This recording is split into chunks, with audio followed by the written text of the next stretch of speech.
ena mpaka napano samaziwa kuti angapange bwanji delete ma profile pictures akalekale apa Facebook. Ndiye ngati simukuziwa tiye tikhalire limodzi ndipo mosadaya nthawi tiye tiyambe. Choyamba tipanga click pakona apa pali malali atatu pa. Tikapanga click pamenepo tipita palemba kuti view your profile.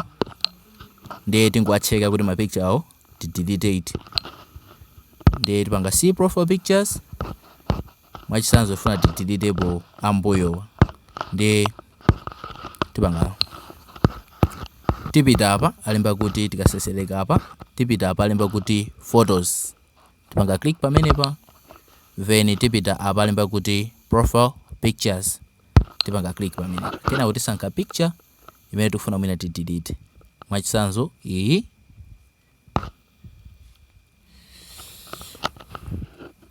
tufuna delete iyi yakumapeto. Tipanga click then tipita apa pali ma line atatu pakona apa kena kuti panga apa alemba kuti delete kena ko yes.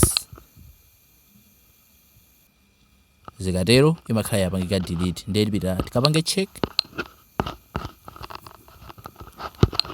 see profile picture mene mukuoneramo sikuteka.